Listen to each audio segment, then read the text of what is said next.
Muy buenas tardes con todos y todas. Un gusto saludarles. Gracias por su compañía de siempre, por su presencia. Queremos agradecerles a las 128 personas que están conectadas en este minuto a través del Zoom.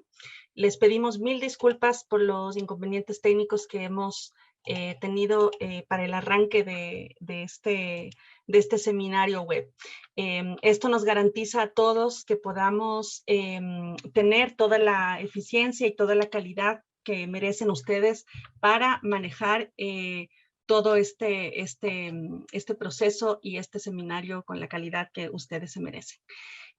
Tengo ya acá a algunos de los panelistas a los cuales les voy a pedir, por favor, si es que son tan amables de ir encendiendo sus cámaras mientras se incorporan dos personas más que van a estar también acompañándonos en el panel de hoy. Muchas gracias a Reinaldo Cervantes, a Rómulo López, Ana Patricia Muñoz, quien también nos estará acompañando en el arranque de esta reunión.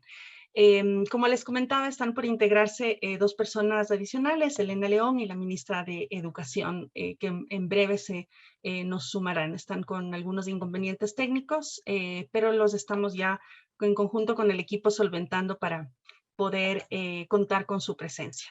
Reitero mis agradecimientos por haber aceptado este reto de poder participar el día de hoy. Y tal como ustedes lo han visto en la convocatoria al cual ustedes han tenido acceso por las redes de Faro y por las invitaciones personales e individuales que hemos hecho a cada uno de ustedes, de sus organizaciones, y agradecer también a las instituciones educativas que nos honran con su presencia, a los directores, a los docentes de la red de comunidades de aprendizaje en Ecuador y también algunas organizaciones de otros países que también nos están acompañando. Comentarles además y agradecerles por la participación a Confedec, a UNICEF, al Ministerio de Educación del Ecuador, a la Fundación Tierra Nueva por su compromiso y por la confianza de poder compartir este espacio en la tarde de hoy. Faro es un centro de investigación y acción que genera evidencia e implementa iniciativas para incidir en la política pública y promover prácticas para una sociedad más equitativa y sostenible. Desde su creación, una de las áreas de trabajo de Faro ha sido la de educación, con lo cual demostramos también todo nuestro compromiso en poder aportar en la política pública educativa de nuestro país. A través de los distintos programas, de los distintos proyectos que ejecutamos en el día a día, tenemos distintos proyectos vinculados a innovación, a formación continua y a investigación educativa. Como ustedes saben, en el mes de septiembre del 2021 inició el año lectivo en el periodo Sierra Amazonía y a propósito y en pretexto de esta fecha, Faro lanzó en su momento un documento que se denomina Faro Analiza. Y en este Faro Analiza se abarcó las temáticas sobre todo en tres ejes fundamentales que nos parece que son sumamente importantes en este contexto que de hecho en estos últimos días ha generado muchísima atención. Este Faro Analiza tiene que ver con el retorno presencial a clases. Y ahí hemos abarcado tres temáticas que nos parece que son fundamentales, que es importante comentarlo a todos y a todas, no son los únicos, pero sí son fundamentales e importantes a nuestro parecer y abarcan muchos de los temas que son sustanciales en este minuto en el país. Por un lado está el tema vinculado con aprendizaje y currículo. Por otro, está el tema de infraestructura, agua y saneamiento e higiene en las escuelas. Y por otro lado, otro tema que nos ha parecido fundamental también abordarlo y que es de interés de toda la sociedad es lo vinculado a contención emocional y salud mental en la comunidad educativa. Hoy nos convoca este conversatorio con este contexto cambiante para poder responder a esta pregunta con la cual les hemos convocado a todos y a todas. Esta es, ¿Ecuador está listo para volver a las aulas? Eso es lo que vamos a intentar aportar en este encuentro y con esta conversación que vamos a tener el día de hoy con todos y todas ustedes. Y para arrancar, yo le voy a dar paso a la directora ejecutiva de Grupo Faro, Ana Patricia Muñoz, que nos acompaña el día de hoy para poder arrancar con este panel y este conversatorio. Muchas gracias a todos y a todas por seguirse sumando. Gracias, Paola. Gracias a las 135 personas que están ahora mismo conectadas en Zoom y quienes van a poder hacer preguntas. Gracias también ya a las 163 personas que nos miran vía Facebook. Para nosotros es muy importante que esta conversación basada en datos, en análisis, tenga el alcance que se merece para esta pregunta tan importante para todos y todas los ecuatorianos, para el futuro del desarrollo del país. Y es justamente, como decía Paola, saber si es que estamos listos para el retorno presencial a las aulas. Y lo hacemos en este día tan especial, el Día de la Educación, donde tenemos y merecemos una reflexión seria, una reflexión pausada, una donde converjan varios actores con diferentes puntos de vista. Eso es lo que hace FARO. Da investigación, análisis, promueve diálogos desde diferentes sectores y como decía Paola, educación ha sido uno de los pilares fundamentales en el que este centro de investigación ha estado aportando en Ecuador y en la región. Voy a dejar que los expertos y expertas les cuenten a más profundidad sus reflexiones en estos tres ejes que Paola ya mencionaba, el de infraestructuras, el de aprendizaje y el de contención emocional, que son tres ejes fundamentales, no los únicos, ya decía Paola, pero sí nos permitirán organizar nuestra conversación y profundizar en los temas que las personas y los panelistas de hoy han venido trabajando ya por mucho tiempo. Y justamente es ahí el dilema del Ecuador. Un informe reciente de la UNESCO mostraba que el Ecuador está entre los 20 países que más largo tiempo ha tenido cerradas sus aulas, más de 80 semanas cuando este informe se transmitió en octubre. En el mundo entero, todos atravesando por la misma crisis, Ecuador es de los países que más tiempo ha mantenido a sus estudiantes fuera de las aulas de manera presencial. Al mismo tiempo, seguramente Reinaldo les mencionará el estudio que ellos han realizado. La carencia de acceso a infraestructura y servicios básicos también es real en el Ecuador. Cerca de 53% de las escuelas no tienen accesos suficientes a agua y saneamiento. Y el tercer punto que les voy a mencionar solo como cifras de interés es que el Ecuador tiene a su vez de las cifras más altas de vacunación de sus docentes, superando el 80%. ¿Qué hacemos con estas cifras? Un poco que nos llevan de un lado al otro. Tenemos las condiciones para regresar. ¿Cuáles son los efectos si los niños no lo hacen? Estos pros y contras es ahora donde tenemos que sopesarlos para tomar las decisiones adecuadas. Es así entonces que agradezco nuevamente a la presencia de UNICEF, de Tierra Nueva, de CONFEDEC y por supuesto del Ministerio de Educación del Ecuador. Así que con eso, muchas gracias por estar aquí. A quienes están conectados por el Zoom vamos a recibir sus preguntas y nos deseo una buena tarde de reflexión para estos momentos tan cruciales que vive el Ecuador. Muchas gracias y te devuelvo, Paola, la palabra. Muchas gracias, Ana Patricia. Sí, efectivamente, Ana Patricia ya ha mencionado algunos de los principales hallazgos que tuvo este Faro Analiza, que básicamente pretendemos con esto aportar a la discusión, aportar al debate. Sabemos que este tema que nos convoca no es un tema fácil, no es un tema que requiere un análisis simple, sino que nos convoca a todos y a todas. Como ustedes ven en este primer encuentro, en este primer conversatorio al que hemos convocado, nos acompañan alguna gente que representa básicamente algunas de las organizaciones que han estado acompañando en el análisis, la investigación, pero también en la acción en el día a día en compañía con las instituciones educativas del país. En ese sentido, quisiéramos arrancar esto, como decía Ana Patricia, hemos creído propicio que el día de hoy este encuentro, este conversatorio, nos convoque alrededor de un tema que es sumamente importante y que lo planteamos normalmente siempre como un gran pretexto que nos junta y que nos convoca y que básicamente es el Día Internacional de la Educación. Este día básicamente es sumamente importante abordarlo y promover el derecho a la educación, pero también que esto nos permita recordar que aún tenemos muchas deudas en relación a cómo aumentamos la calidad, la equidad y la inclusión de los sistemas educativos, no solamente de nuestro país, sino también de los sistemas educativos de América Latina y el Caribe. Y hoy más que nunca consideramos que con este nuevo reto de todo lo que nos ha convocado la pandemia también, implica hoy más que nunca que todas las personas, todos los ciudadanos, las organizaciones de la sociedad civil, la comunidad educativa, seamos agentes de cambio y también que aportemos en esta construcción de la calidad de la educación y de la igualdad.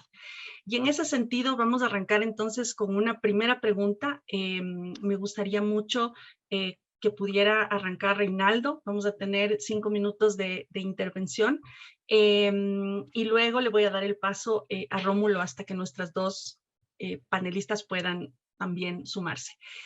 Y vamos a empezar netamente con la pregunta que nos está convocando el día de hoy a este encuentro. Y según UNICEF, Reinaldo, y aprovecho también para presentar a Reinaldo que nos acompaña el día de hoy. Si nos pueden ayudar también con la presentación muy breve de Reinaldo para poder poner en contexto a quienes nos están siguiendo y a quienes nos escuchan. Reinaldo, quien va a estar el día de hoy en representación de UNICEF, como ustedes ven acá, él nos va a aportar a este espacio de conversación con estos 20 años de experiencia profesional que tiene en el análisis de información e investigación cuantitativa.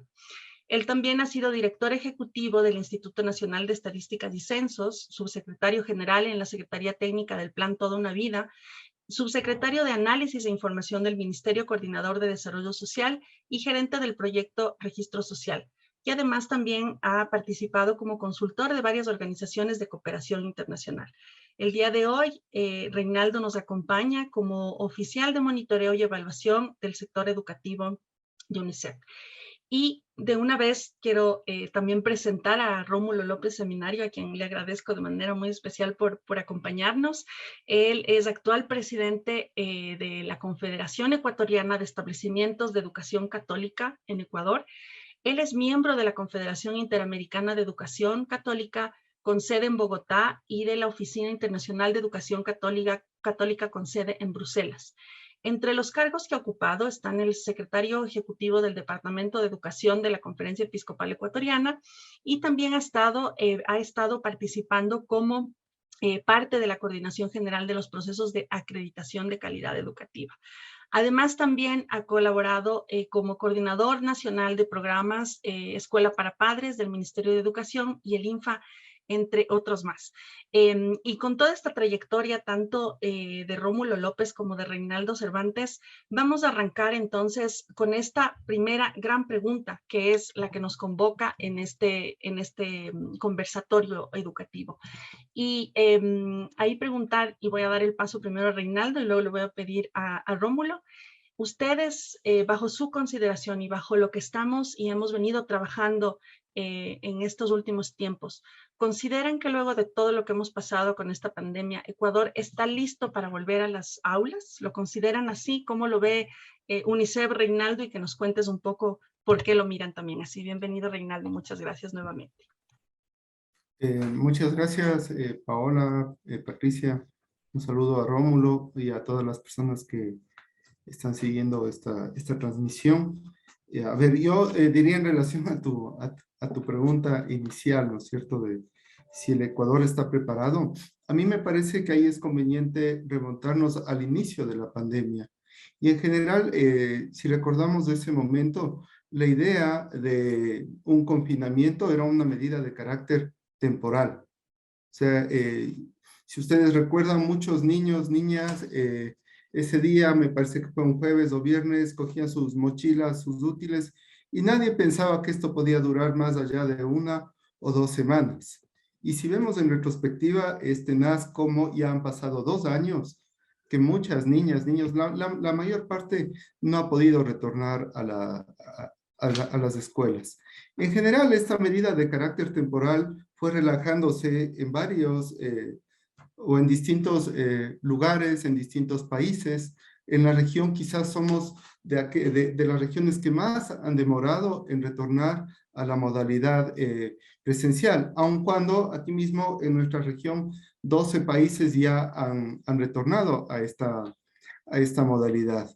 Y digo esto porque siempre vamos a poder cuestionarnos, ¿no es cierto?, el tema de la infraestructura, de la calidad, del presupuesto, pero en general estos han sido problemas estructurales que han estado ahí siempre. Y si bien es importante abogar y presionar para que exista una mayor cantidad de recursos que se dé al sector educativo, es importante el pensar en cómo mejorar la infraestructura, la calidad de la educación, eso va a ser siempre importante.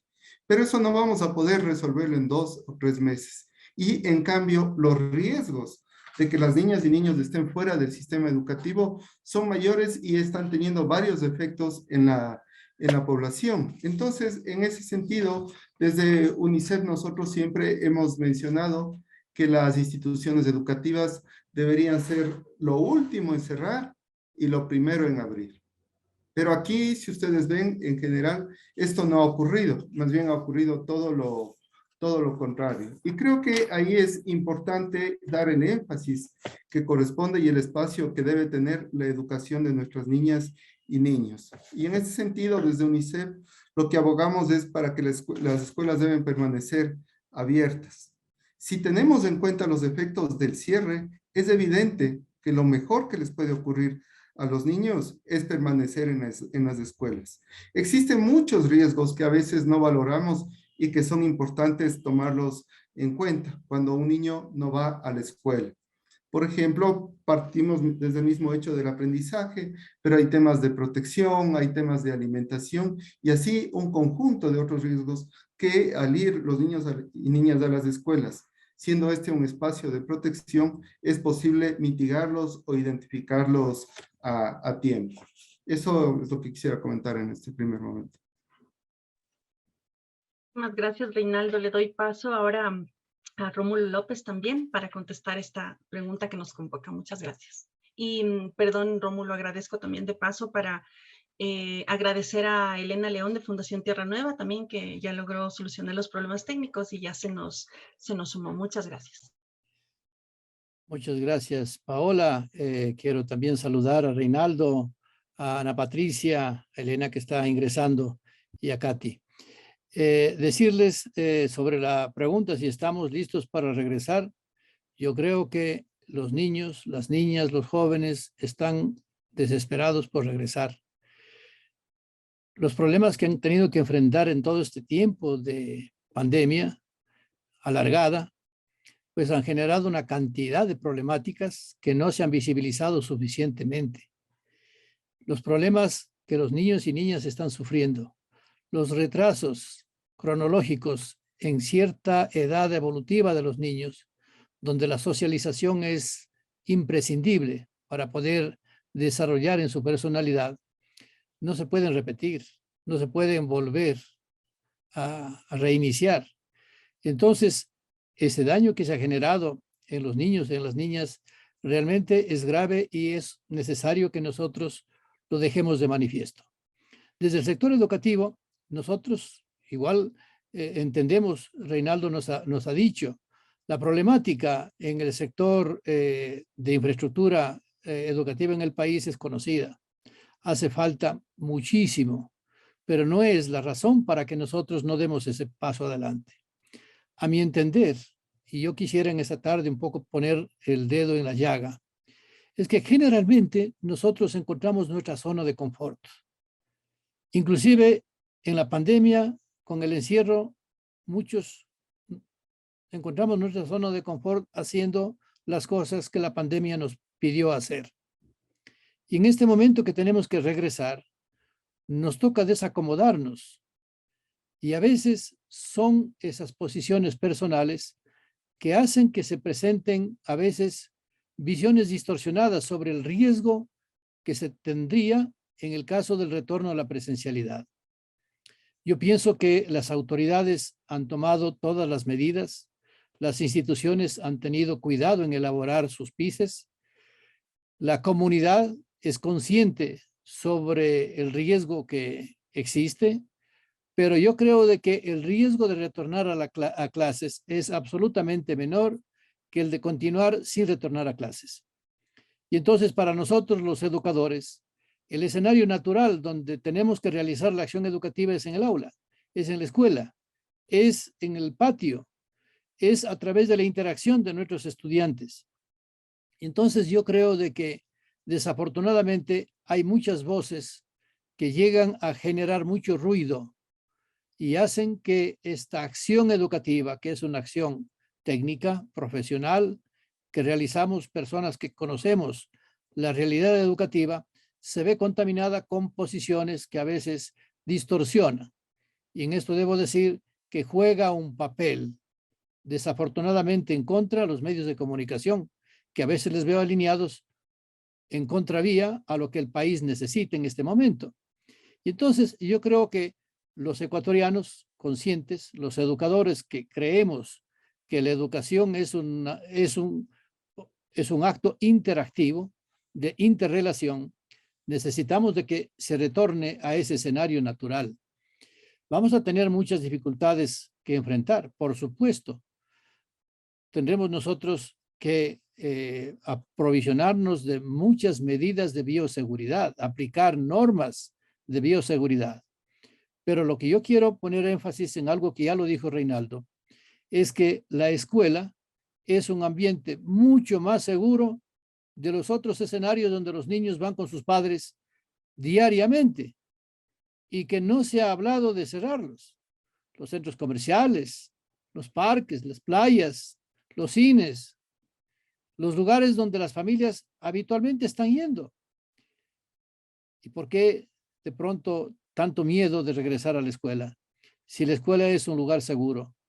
Y yo debo decir de lo que conozco, porque mi trabajo es justamente estar en contacto con mis instituciones educativas. Todas las instituciones educativas han sido muy responsables en ir generando ambientes seguros para poder recibir a sus estudiantes en las aulas. Entonces, yo creo que el Ecuador sí está listo. El Ecuador visto desde la escuela, visto desde las aulas.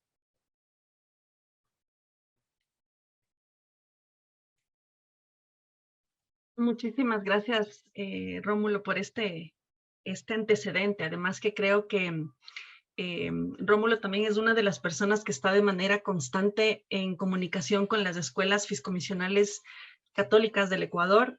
Y ahí tenemos un buen feedback de lo que también tanto los directores como algunos docentes manifiestan, ¿no? Sin embargo, obviamente habrán otras aristas y otros puntos de vista que nos gustaría también escuchar posteriormente. Estoy leyendo algunos comentarios también que nos van llegando y aprovecho para agradecerles a las 182 personas que están conectadas aquí en Facebook y a las 271 personas que nos siguen por el Facebook de Faro, y agradecer también al Ministerio de Educación por también estar generando esta transmisión cruzada también a través de su página. Y en ese sentido, comentarles también a ustedes que este es solamente parte de un inicio, de un arranque del que vamos a poder trabajar, en el que vamos a poder estar en conjunto con ustedes. En esta ocasión hemos invitado a algunos de los expertos, a alguna de la gente que está en relación y generando algunos procesos organizacionales, pero también posteriormente vamos a estar vinculando también algunos otros sectores como son los padres, madres de familia, los docentes, las organizaciones también de la sociedad civil. Así que agradecerles mucho porque sabemos que la conversación y el diálogo va a ser permanente y vamos a continuar también con estos espacios más adelante. Doy el paso entonces ahora a Elena, y antes de darle la palabra, vamos a compartir una breve reseña de su trayectoria y también agradecerte, Elena, por estar presente en esta tarde.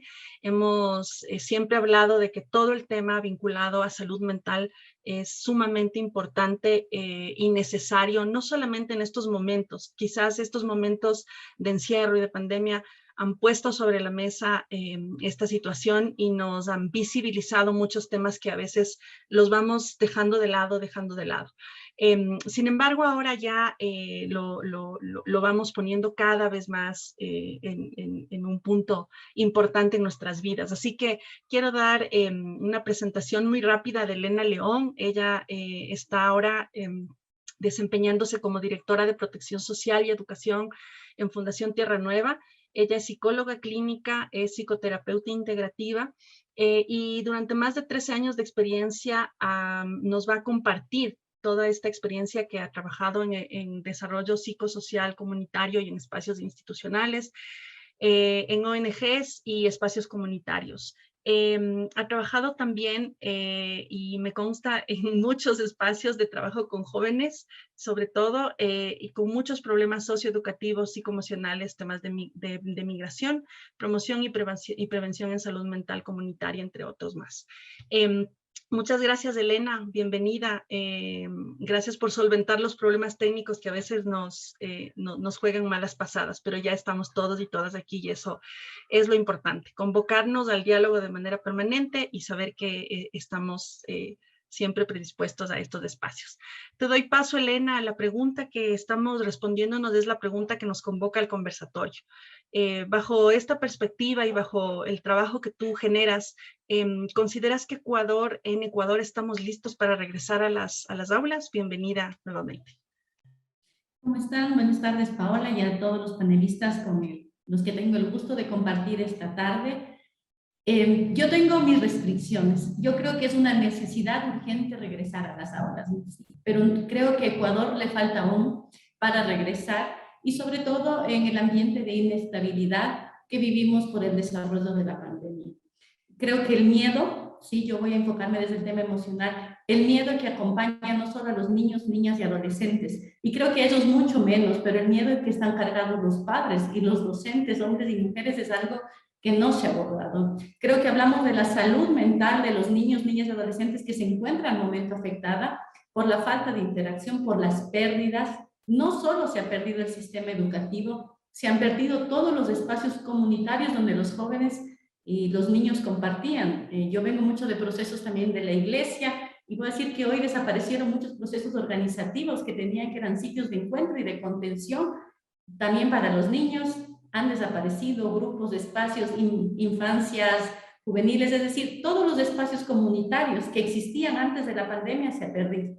Y a eso agreguemos la escuela, que no solo juega un papel de educador de conocimiento, sino un papel de un sitio seguro. Yo creo que los sitios seguros han sido perdidos, pero me pregunto también cómo están viviendo los docentes de este espacio y este sitio seguro. Es una pérdida también, se pierden las relaciones, así como los niños han perdido las relaciones.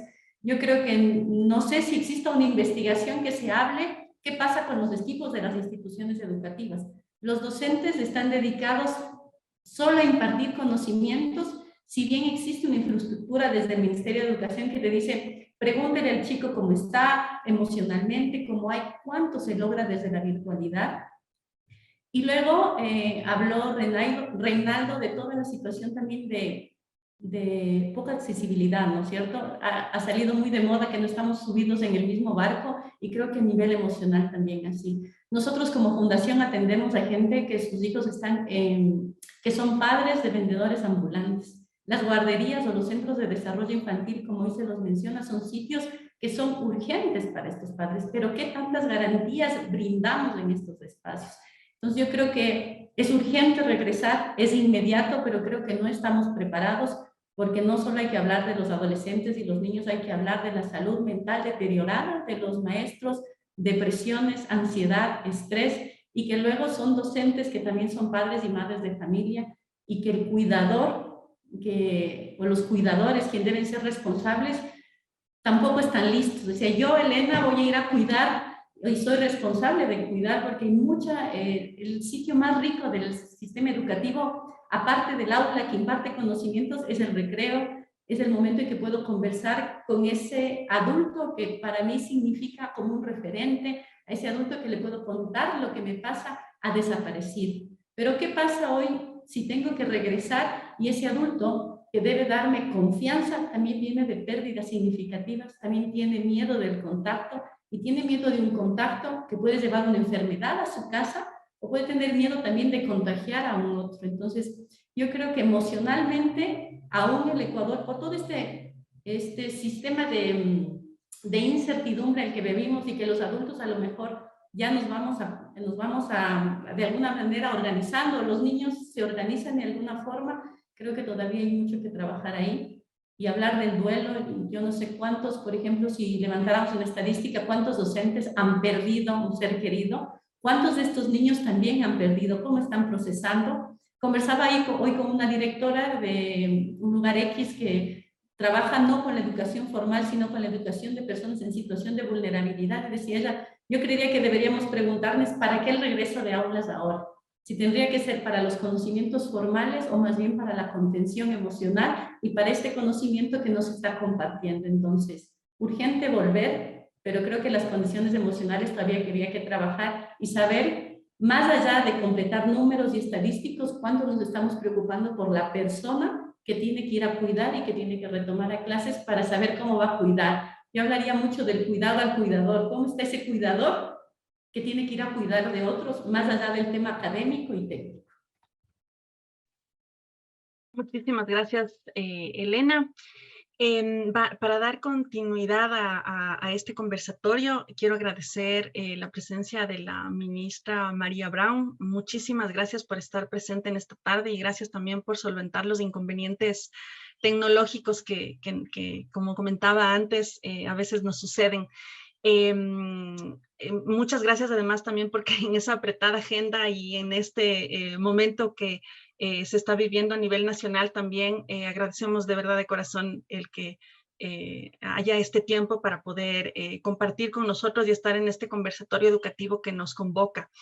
Yo doy una lectura muy rápida, como la mayoría de ustedes conocen a la ministra de Educación, María Brown, tiene una amplia trayectoria además en temas de educación. Ella obtuvo su licenciatura en Relaciones Internacionales en la Universidad San Andrés de Buenos Aires, cuenta con una maestría en Educación Especial de la Universidad Tecnológica Equinoccial y un diplomado superior en Diseño, Gestión y Evaluación de Proyectos otorgado por la Facultad Latinoamericana de Ciencias Sociales en Flaxo. Muchas gracias, ministra Brown, por acompañarnos y la pregunta que hemos podido conversar y compartir con los otros panelistas es si Ecuador está listo para volver a las aulas. Muchas gracias por estar aquí. Muchas gracias a ti, Paola, y un agradecimiento especial al Grupo Faro. Creo que no hay agenda que deba ponerse por encima de este tipo de conversatorios que nos ayude a reflexionar como sociedad, como en la academia, pero sobre todo yo creo que en las familias, muy en la línea con lo que decía Elena, parte del poder ir brindando esa contención y ese apoyo socioemocional es poder tener las cifras, tener los datos, tener información, para que tanto docentes como familias se sientan seguros de que las decisiones que se están tomando son decisiones basadas en evidencia, y también para que podamos en estos espacios ir solventando algunas de las dudas que surgen en las familias, en los docentes, respecto a este proceso que lamentablemente en Ecuador se ha vuelto tan poco usual. Vemos en el mundo que pese a la pandemia en estos 2 años, las instituciones educativas han abierto, han tenido que volver a cerrar y no se hace un proceso tan difícil y tan doloroso el regreso a las clases. En Ecuador hemos vivido una normalización del cierre de las escuelas que realmente es lamentable y que es algo que ahora debemos revertir. Este cierre tan prolongado de las instituciones educativas ha provocado que muchas personas asocien la asistencia presencial a clase con inseguridad, que asocien la asistencia presencial a clases como un hecho que está en conflicto con la seguridad y la salud, y no que se piense que ambos, tanto salud y educación, son derechos humanos fundamentales y que el ejercicio de esos 2 derechos no puede ser subsidiario el uno del otro. Esta falta de práctica, de estas idas y vueltas que a lo mejor han generado un poco de inestabilidad en otros países, ahora vemos que también en cierta forma han hecho que las familias no tengan tanto miedo como ahora vemos que muchas familias tienen en el Ecuador. Hemos pasado un ejercicio desde el 7 de junio y creo que esta progresividad del retorno a las aulas también nos ha permitido ir saneando algunas de esas dudas, ir solventando en parte esos miedos, y vemos como cada vez más familias abogan por la presencialidad. Ya tenemos la experiencia de más de 1.200.000 estudiantes que han asistido de manera presencial, y esas familias dan testimonio de la importancia de esa presencialidad. Tal vez nos habíamos acostumbrado a verles a nuestros niños en casa, pero el rato que se van a la escuela y regresan y vemos un cambio en su actitud, en su comportamiento, en su alegría, hasta como padres y madres de familia podemos vivir en carne propia por qué es tan importante. ¿Está el Ecuador listo para la presencialidad? Yo creo que más que estar listo, no, es una responsabilidad dar ese paso, una responsabilidad colectiva y de todos, enfrentar los desafíos que tenemos frente a nosotros, porque siempre habrá cosas que podemos mejorar. Yo comparto con Elena el criterio de que debemos trabajar en ese cuidado del cuidador, y en brindar estas oportunidades al personal docente, directivo, de también pasar por un proceso de luto en muchos casos, pero también de adquirir herramientas que les permitan afrontar estos desafíos socioemocionales que tienen nuestros estudiantes. Pero creo que nuestra responsabilidad y la vocación de los docentes y del sistema educativo es poner primero y en primer lugar y darle toda la relevancia a nuestros estudiantes. Nuestra vocación como educadores es realmente estar al servicio de nuestros niños y nuestros adolescentes. Y la mayoría de los docentes con los que yo he podido conversar a lo largo de este periodo, desde el 7 de junio hasta ahora, una vez que vuelven a las clases, encontrarse con sus estudiantes, el poder tener este contacto, es un ejercicio de soporte emocional mutuo, conjunto. Hoy día en Guayaquil conversaba con una docente y decía, para mí también es bueno volver al colegio porque en mi casa no hago nada, estoy aislada, me siento sola y aquí estoy con los niños y eso me da a mí muchísima alegría, me da sentido de propósito, y yo aquí me siento mucho más cómoda, me siento más feliz. Y claro, esta reflexión que hacemos sobre los niños se sienten solos y no tienen contacto con otras personas, a veces también se traduce a los adultos y vemos cómo una vez que este ejercicio inicia, ellos también ven este enorme beneficio. Tenemos por otro lado, Paola, y con esto cierro, desafíos que tal vez corresponden más al Ministerio de Educación, como la dotación de equipamiento e infraestructura adecuada, en donde hemos recibido apoyo de la cooperación internacional, por ejemplo, UNICEF, aquí está Reinaldo, en donde hemos trabajado en la dotación de agua y saneamiento en muchas comunidades. Pero este desafío es un desafío que debe continuar y que no se solucionará de la noche a la mañana. Sin embargo, tiene que ser un ejercicio sostenido, continuado, en donde, en primer lugar, logremos posicionar en la ciudadanía el mensaje de la educación es un derecho humano, la educación es lo último que debe cerrar en una emergencia, es lo primero que debe abrir. Y si es que tenemos como sociedad interiorizado que podemos ir a trabajar, que podemos ir al supermercado, que podemos ir a la peluquería, que podemos ir al gimnasio, no podemos de alguna manera trasladar ese miedo solamente a los niños, que son la población que más se ha demostrado en toda la evidencia que son los que menos estragos tienen al contagiarse, que las instituciones educativas son espacios seguros y sobre todo en un país que pese a que todavía hay una brecha en vacunación, hemos avanzado muchísimo en la vacunación de estudiantes, de niños en edad escolar y también de jóvenes, así como de docentes que ya más del 95% tienen 2 dosis y de ellos ya más de la mitad tienen la tercera dosis. Es uno de los países, Ecuador es uno de los países que más porcentaje de vacunación tiene de su cuerpo docente y esto también nos debe dar una garantía adicional y en lugar de priorizar ese retorno a la presencialidad, vemos como a veces preferimos que se autorice el uso de otros espacios que no son esenciales, que no son espacios que garantizan el derecho y sobre todo buscar esa corresponsabilidad de la ciudadanía. Vemos cómo la población que más contagios tiene de este virus, lamentablemente, es la población económicamente activa, de 20 a 49 años. Y es en ese rango etario en donde vemos el mayor número de contagios y también tenemos todavía una brecha importante en vacunación en la población de 18 a 25. La reflexión también debe ser, ¿por qué entonces son los niños los que deben quedarse en la casa? En estos días que hemos visto mucha más abogacía respecto a la vuelta a la presencialidad, me gusta mucho esta campaña que ha surgido de Liberen a nuestros niños, ¿no? Es una campaña que nace de las madres de familia, pero es muy interesante el término inclusive de liberarlos. Y en estas reflexiones de las madres planteaban mucho esto de por qué están encerrando a quien no es culpable. La víctima equivocada está siendo encerrada. Y eso es un poco lo que está pasando. Tenemos que darle voz a la niñez, tenemos que darle voz a la juventud y priorizar como sociedad, como ciudadanía, la educación para que el miedo que se ha instalado se desmitifique, que logremos también que se genere un nuevo patrón de prioridades en las familias y que nuevamente la educación sea concebida como lo que es una actividad prioritaria, un derecho humano fundamental, y esa es la postura que tiene este gobierno y esa es la postura que tiene el Ministerio de Educación y esperamos estar encaminados hacia ello y sumar cada vez más adeptos. Muchas gracias, ministra, por su intervención.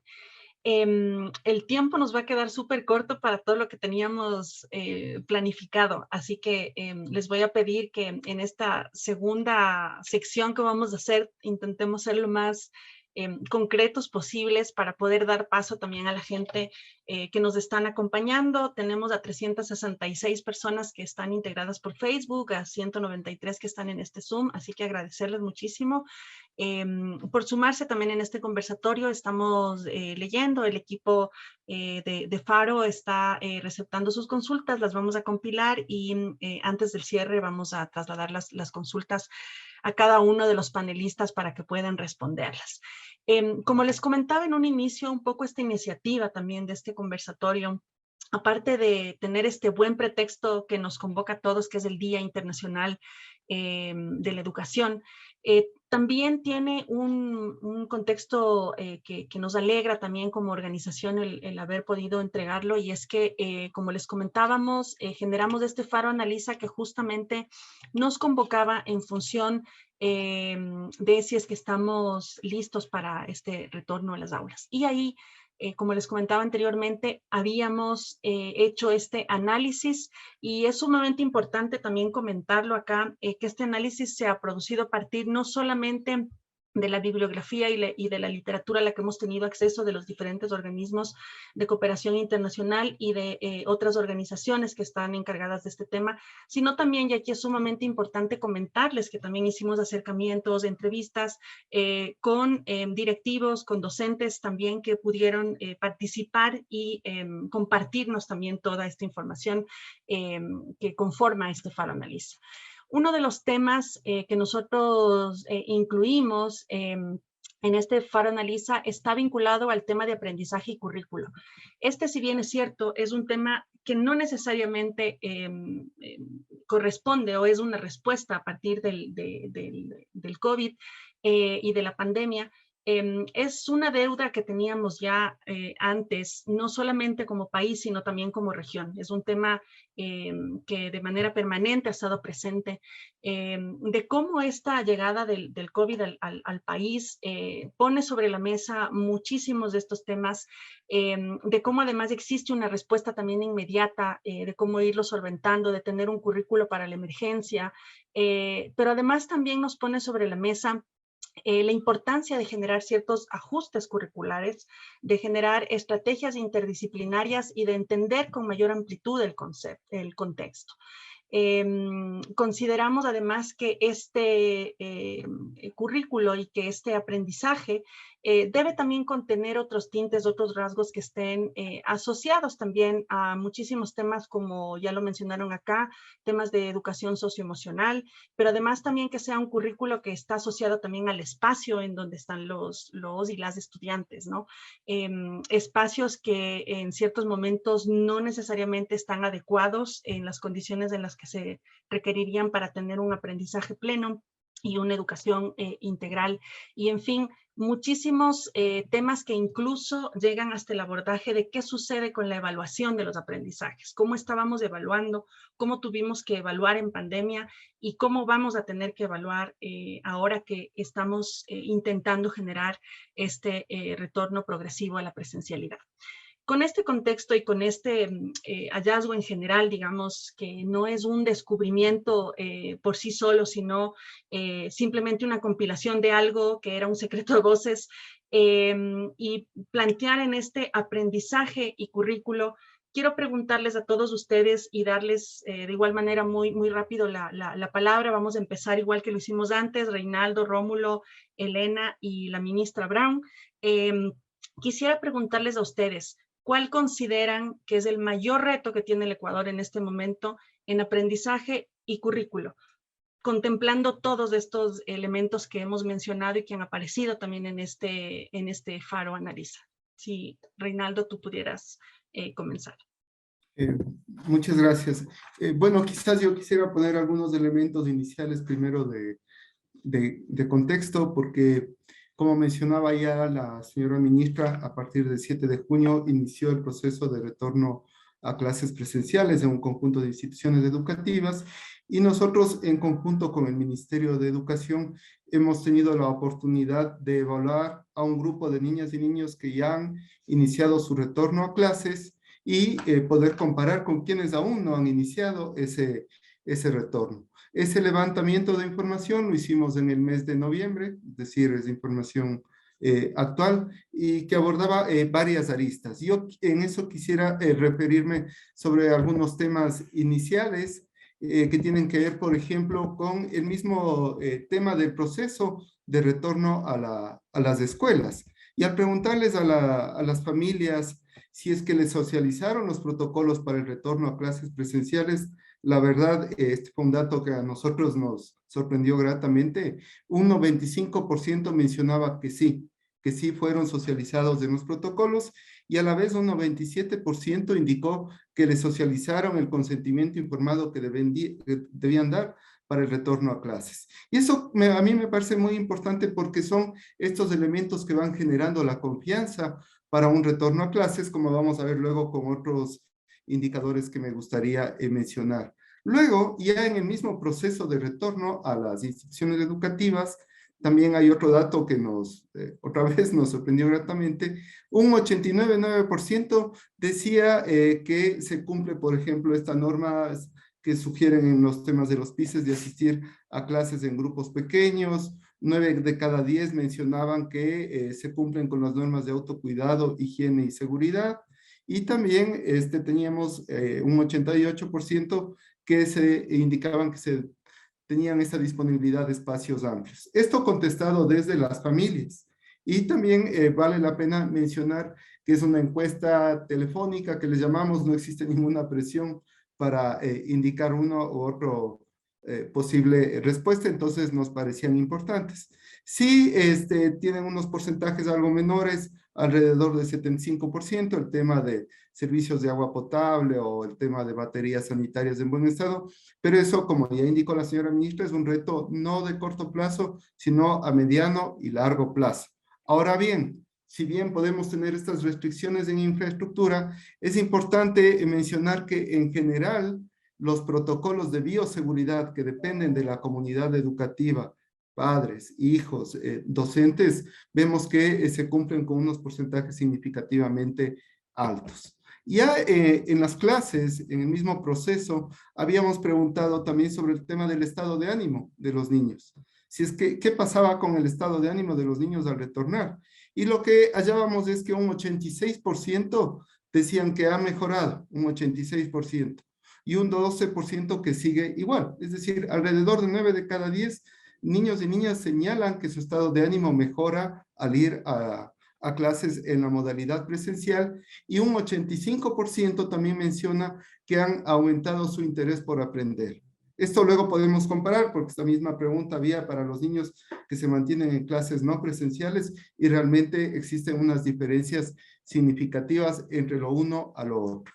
Porque también cuando uno analiza, por ejemplo, por un lado tenemos que el estado de ánimo mejora, que los padres de familia valoran positivamente el proceso de retorno. Y algo similar hicimos también con una muestra a docentes, alrededor de 2000 docentes, y hallábamos valores similares. También los docentes valoraban de manera significativa y positiva este retorno. Por otro lado, cuando comparamos el tema de las horas de clases entre lo presencial y lo virtual, en el mejor de los casos, efectivamente se ve una diferencia importante de quienes ya están asistiendo versus quienes no asisten aún. Entonces tenemos, por un lado, un tema de cumplimiento y confianza para quienes han iniciado el proceso de retorno. Por otro lado, el tema de una mejor predisposición y apertura a aprender. Se sienten mejores yendo a la modalidad presencial para su proceso de aprendizaje. Y por otro lado, a mí me gustaría mencionar que de quienes no retornan aún, 7 de cada 10 padres de familia consideran que sus hijos están aprendiendo menos que antes. Y esto es un valor que ha venido incrementándose. Entonces, por un lado, lo que estamos viendo es que se van a generar unas brechas significativas entre quienes han iniciado su proceso de retorno y quienes aún se mantienen en la modalidad no presencial. Eso por un lado, y va a ser importante el ir viendo cómo se cierran estas brechas. Pero nosotros consideramos que la primera medida para poder recuperar el aprendizaje es el retorno a la escuela, el retorno a la modalidad presencial, porque es ahí en donde vamos a poder ejercitar distintos tipos de acciones desde el lado de los docentes, de la comunidad educativa, de todos. Pero lo principal y lo básico inicialmente es el retorno. Y me supongo que ya el resto de colegas van a hablar un poquito más a detalle de estos procesos de aprendizaje como tal y de mejora, pero quería dar este contexto. Gracias. Muchas gracias. Súper importante este contexto, Reinaldo. Creo que, como se mencionaba anteriormente, es sumamente importante basar no solamente en los argumentos que podemos tener de manera individual cada uno de nosotros, porque si no nos llenaríamos de miles de argumentos, y las evidencias son súper importantes, los diagnósticos son súper importantes, y estos análisis con base en estos datos aún más. Le doy paso entonces ahora a Rómulo, por favor, para que nos pueda responder a la misma pregunta. Muchas gracias. Sí, yo creo que si ya antes de la pandemia estábamos nosotros con crisis y con problemas muy graves en los aprendizajes, en la pandemia pues nosotros hemos ido perdiendo el año en los aprendizajes. Nosotros también hicimos una investigación con nuestras instituciones y salieron temas bastante interesantes, ¿no? Y aparte de los que Reinaldo ya nos ha dicho, a mí me llamó la atención el tema de los padres de familia, ¿no?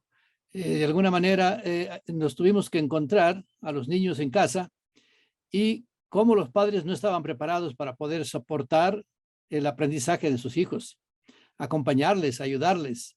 Se generaron una serie de conflictos de problemática y claro, los memes y todo salían, ¿no? Imagínense una profesora con 40 hijos suyos durante un día, si usted casi no puede aguantarles a su hijo solo en casa. Desde allá. Pero yo creo de que realmente en los aprendizajes es donde nosotros hemos recibido el impacto más duro.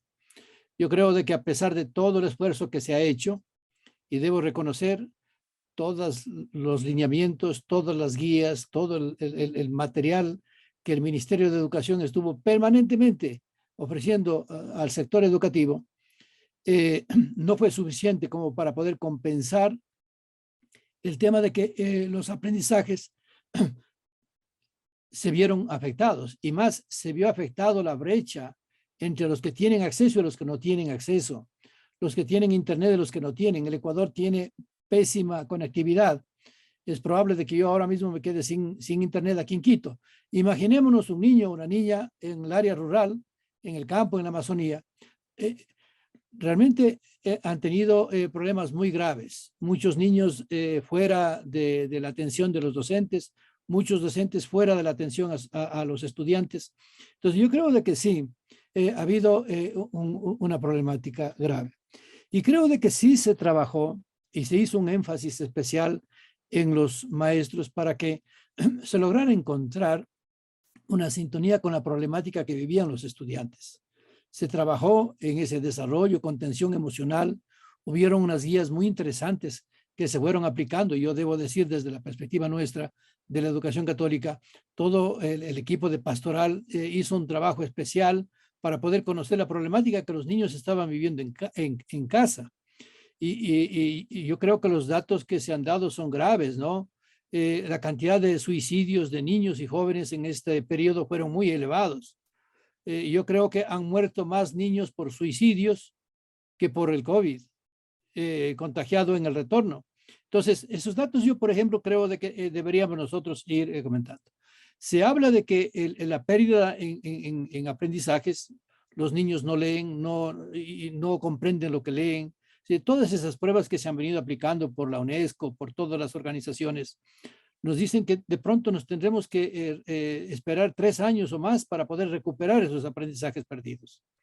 Creo que todas las herramientas de evaluación que estamos nosotros aplicando son herramientas administrativas interesantes, importantes, pero yo creo de que realmente en los aprendizajes, en el desarrollo psicoevolutivo, emocional, afectivo, de sociabilidad de los niños, sobre todo en edades más tempranas, pues ha sido muy grave la afectación que los niños han tenido en toda esta época.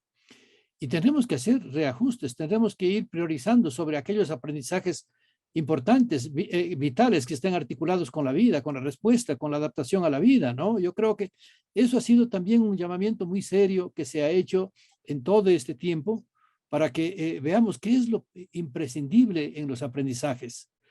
De un currículo que teníamos nosotros bastante frondoso, ¿con qué debemos quedarnos? Yo creo que en eso el Ministerio en este momento mismo está haciendo una reflexión muy importante y yo creo que nos hará llegar a nosotros todos esos lineamientos, porque es valioso, ¿no? Que las instituciones educativas asuman un liderazgo un poco más grande en lo que es ir haciendo este reacomodo, este rediseño de la propuesta educativa adaptada a una realidad en la cual está ofreciendo ese servicio. Pero yo creo que aquí también es importante que regresemos a algo que se vino perdiendo en los últimos años, y es que se alejó al padre de familia de la acción educativa que realizaba la institución educativa. Es decir, el diálogo entre escuela y familia estuvo casi roto. Y todos los discursos de la educación gratuita, que el padre de familia no puede participar, que está prohibido pedirle cualquier colaboración, llevó a creer de que la educación no era un tema que vinculaba a los padres, que les hacía casi como ajenos al hecho educativo. Y creo que en esta época ha sido una ocasión propicia para ir reflexionando de que no solamente entonces es la institución educativa, no solamente es el ministerio, es la sociedad, es la empresa, son los municipios y que tienen que estar trabajando, arrimando el hombro para que la acción educativa, para que las instituciones educativas del país vuelvan a cumplir eficientemente ese papel y recuperar el terreno que hemos perdido en el proceso de aprendizaje. No solamente en Ecuador, en todos los países, en época de no presencialidad, se retardaron los aprendizajes, disminuyeron los aprendizajes, se afectaron los aprendizajes. Y entonces yo creo de que tenemos grandes retos a futuro, pero yo creo que el gran reto es, oigan, regresemos a nuestro escenario natural, desmitifiquemos el miedo, vayamos trabajando por hacer más seguro ese retorno. Yo aquí debo reconocer públicamente el trabajo técnico que ha hecho el Ministerio de Educación. La ministra ha llevado un rol protagónico valiente, inteligente, y nosotros tenemos que reconocer eso. No podemos en este momento estar discutiendo sobre quién tiene la rectoría de la educación en el país. Por favor. Entonces, si los ecuatorianos nos ponemos a discutir en cosas que no son sustanciales, perdemos además mucho más el tiempo.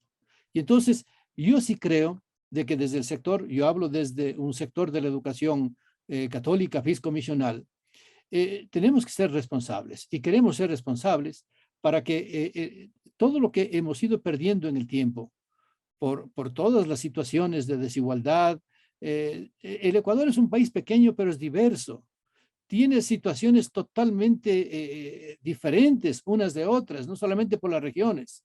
La misma situación de realidad educativa en la que estamos viviendo es distinta, es diversa. Yo creo de que tenemos que ir trabajando por hacer menos ancha esa brecha y todos los ecuatorianos tenemos que arrimar el hombro, porque si no arrimamos el hombro va a ir dilatándose el tema y yo creo que los que perdemos somos todos. pero sobre todo piden a aquellos niños que están en una edad en que es para ellos imprescindible la socialización con sus pares, sus compañeros, el desarrollo socioevolutivo, es decir, todo esto. Y no hablemos de los bachilleres que han salido graduados en estos últimos años, ¿no? Con deficiencias muy serias. Y eso es producto de todo este tema de la pandemia. Y tenemos que trabajar entonces por comenzar a trabajar, por mejorar la situación actual. Este sería mi reflexión, mi pedido a la sociedad, al país. Muchas gracias, Rómulo. Creo que se han abordado y se han puesto sobre la mesa también varios puntos.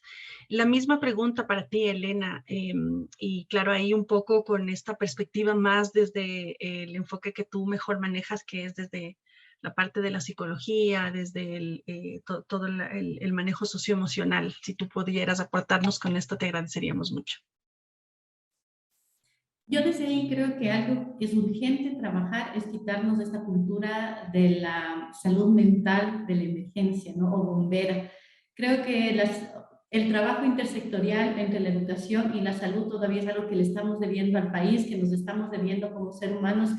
Y mucho lo que se trabaja es esto de bomberos, ¿no? Como el bombero que va y apaga el incendio. Creo que en la salud mental hay que insistir en el trabajo de procesos y no solo de hacer un tema de bomberos. Como decía Rómulo, hay más suicidios, hay más niños, ¿no? Yo en el hospital, acá en el hospital del Padre Carol, nosotros miramos como si llegan, yo atendí 2 casos de niñas de 10 a 12 años, que no están ligados necesariamente a no estar en clase, están ligados por el tema de violencia doméstica que existe, que hoy los niños, al no tener un espacio seguro, sí están enfrentando a mirar más esta violencia que existe en el hogar. Pero yo creo que algo urgente es trabajar, quitarnos de esta idea de bomberos. La salud mental ha sido algo desatendido, no ahora, ¿no? Sino es algo que ha traído la historia, se intentó trabajar algo, pero creo que todavía están trabajando. Hay sin número de investigaciones que hablan de la importancia de trabajar las emociones en el aula, que no deben ser materias de relleno, sino que deben ser materias que deberían iniciar para que éstas se puedan unir a la cotidianidad, la física, la matemática y el lenguaje.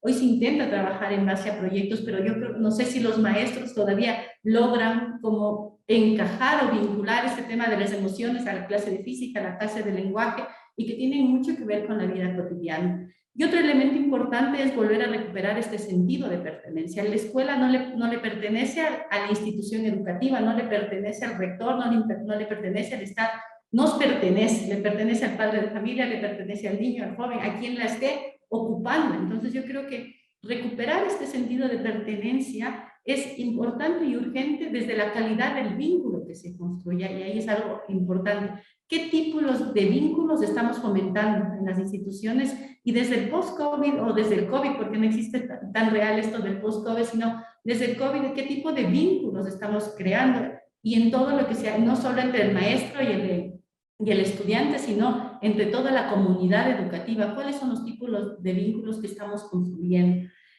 Lo otro que creo yo es importante, estamos en la capacidad primero de proporcionar y de asegurar la atención en salud mental a cualquier miembro de la comunidad educativa, y ahí yo creo que hay que hablar de forma extendida, a madres, padres de familia, a los niños, a los directores, a los docentes.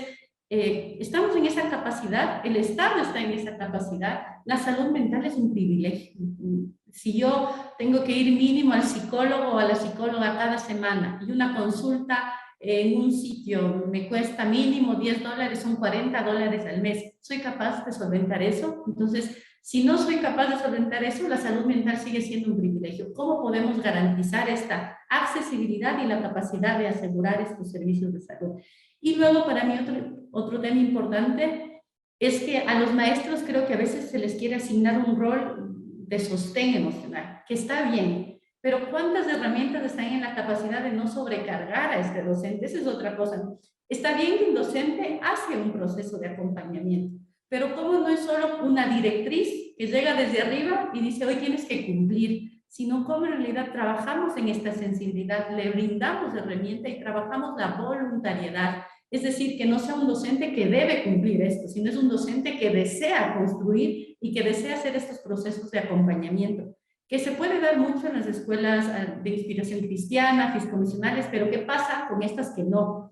Cuando hay una carga. Entonces yo creo que otro elemento importante es construir equipos de respuesta para la crisis. Es decir, ¿qué equipos? Así como hay el equipo de cuando hay un riesgo de terremoto, entonces hay la gente que levanta la alarma y van sacando a los estudiantes, no sé qué. ¿Qué equipos de respuesta en intervención y crisis y de resolución de conflictos existen de forma real en las instituciones educativas? Entonces, para mí son elementos importantes a ir implementando, a ir mirando. Perfecto, Elena, muchísimas gracias por estas pinceladas rápidas y certeras para poder tener unas pistas claves ahí en este tema que a veces suele ser complejo abordarlo. Ministra Brown, la misma pregunta, por favor. Bueno, creo que respecto a cómo abordar la calidad de la educación en un contexto como este en el que estamos viviendo, yendo más allá de todos los elementos de desarrollo socioemocional, contención, salud mental que ya pues han detallado con mucha certeza y todos quienes me han antecedido en la palabra, creo que es importante mencionar que efectivamente ahora nos vamos a enfrentar a una recuperación del sistema educativo. Y el plantear cómo nosotros, desde el Ministerio de Educación, pero cada una de las instituciones con sus particularidades, como bien decía Rómulo, en cada uno en su contexto, viviendo su realidad, unidocentes, bidocentes, pluridocentes, unidades educativas completas, urbanas, rurales, interculturales, bilingües, trilingües, amazónicas. Es decir, en un país tan diverso como el nuestro, ¿cómo vamos a enfrentar esta recuperación después de este golpe tan fuerte que han representado estos 2 años en donde se ha procurado dar continuidad a la educación, pero ya tenemos evidencia de que hay unos grandes retrocesos? Y creo que hay que decirlo, no son retrocesos específicos para el Ecuador, son retrocesos que ha visto el mundo en general, la mayoría de los países, y que todos estamos enfrentando este desafío de la humanidad común, pero tenemos este gran interés de que no sea lo que algunos pues dicen que podría ser una generación perdida, 11 años de rezago educativo, dice CEPAL. Y allí pues son varias acciones que se han emprendido y que esperamos que se puedan ejecutar, y su éxito dependerá del acompañamiento de la comunidad educativa. El primero es lograr transformar esta idea de que la educación depende únicamente de una institución, que en este caso es del Ministerio de Educación, y volver a posicionar la educación como un hecho primero que sucede en todos los espacios, que no sucede solamente en las aulas, que sucede a través de los medios de comunicación, que sucede en los espacios de uso común, en los espacios públicos, que sucede en la familia, y que la familia y la comunidad tienen un rol importantísimo en la educación de los niños, y que la escuela juega un rol en materia del avance en los aprendizajes, sin lugar a duda, pero también un rol de contención socioemocional como parte del eslabón de todo el sistema integral de protección, entre otros que se han mencionado el día de hoy. Esa corresponsabilidad, el recuperar este sentido de que este ejercicio o la garantía de este derecho es una responsabilidad de todos, niños, jóvenes y adultos de la sociedad.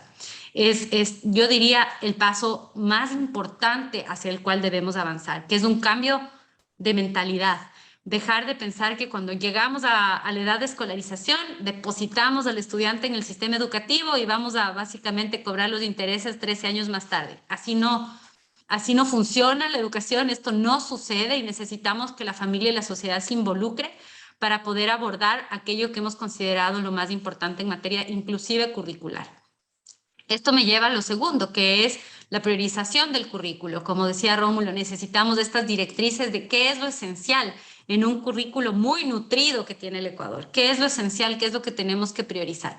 Este año ya hemos expedido el nuevo currículo priorizado para la emergencia, pero también en este primer trimestre concluiremos el ejercicio de reorganización y priorización de todo el currículo nacional, que nos permitirá avanzar hacia una visión de la educación interdisciplinar basada en proyectos, pero sobre todo que ponga más relevancia a aquellas habilidades y competencias que son necesarias para los niños y los jóvenes en el mundo actual. ¿Cómo podemos hacer un currículo más flexible, pero que además sobre todo se enfoque en estas habilidades para la vida y que no se enfoque necesariamente en la memorización de datos o conceptos que finalmente están disponibles ahora a un clic, digamos. ¿Y cuáles son estos 4 pilares fundamentales que hemos determinado como esenciales en este contexto de la recuperación? El primero es un tema que Ecuador ya tiene un rezago que se arrastraba pre-pandemia y que ahora es peor aún, que es la adquisición de habilidades de lectoescritura y comprensión lectora. Si logramos que nuestros jóvenes, nuestros niños, nuestra ciudadanía, inclusive los adultos, podamos comprender lo que leemos y esa comprensión lectora nos permita llevar hacia un ejercicio de también reflexión sobre aquello que estamos leyendo, pues estaríamos del otro lado, digamos, porque nos permitiría mayor autonomía en el aprendizaje. Por otro lado, el pensamiento lógico-matemático que está vinculado a ese pensamiento crítico también. No solamente el aprender las operaciones básicas matemáticas, esta es la primera herramienta, pero cómo entender cómo esta lógica, esta matemática y estas operaciones, digamos, pueden ser utilizadas en nuestra vida, puestas a la práctica. ¿Para qué nos sirve? Y eso también nos da un sentido de significado a la educación. Y por último, 2 elementos que un poco responden a esta preocupación, el uno de Elena y el otro que planteaba Rómulo respecto a la tecnología. La primera es el aprendizaje de habilidades socioemocionales. Hemos podido identificar que si algo hemos perdido en esta pandemia y que no se ha podido suplir con suficiencia, es esos aprendizajes de habilidades socioemocionales. Vemos con preocupación que a veces normalizamos el que los niños estén solos y aislados en las casas y que permanezcan allí prendidos cuando tienen suerte y los recursos a una pantalla por 8 horas seguidas. Y ya como sociedad lo hemos normalizado. El salir de eso y darnos cuenta que ellos necesitan esta socialización que es parte del ejercicio del desarrollo de estas habilidades, de la empatía, de la resiliencia, de la convivencia armónica. Esto que solamente se aprende con la práctica y una práctica que sea además presencial, no a través de mensajes de texto que se puedan hacer a través de WhatsApp o no, pero finalmente es la interacción humana. El ser humano es por naturaleza social y necesitamos volver a recuperar esas habilidades que se adquieren a través de la socialización y brindar también estas oportunidades a los docentes de formación y de trabajo en su autocuidado y el cuidado o primeros auxilios socioemocionales también para sus estudiantes y para su entorno. Entonces, este tercer pilar de las habilidades socioemocionales. Y el cuarto pilar de la alfabetización mediática informacional, ciudadanía digital, que nos permita responder a algo que nos vino con la pandemia, que tiene de positivo, pero que también tiene desafíos, que es la incorporación de la tecnología de una manera tan radical en las vidas de los estudiantes. Cómo no solamente garantizar la conectividad y el acceso a los dispositivos, que es lo que normalmente a la ciudadanía le preocupa, sino más bien qué hacemos y cómo utilizamos estas herramientas de forma que sean, de manera tal que sean eso, una herramienta para el aprendizaje y que no se conviertan en una fuente de bullying, de acoso cibernético, de reproducción de noticias falsas, sino que realmente logremos consolidar esta ciudadanía digital para que los estudiantes y los docentes aprendamos a manejar mejor esa información a través de los recursos tecnológicos. Estos 4 temas que son los considerados prioritarios en el marco además de un paraguas general, que es este paraguas del desarrollo sostenible, en donde debemos pensar que también estamos aquí y estamos ahora en esta situación porque el ser humano tiene que serse más corresponsable de la relación con otros, con su entorno y con la naturaleza.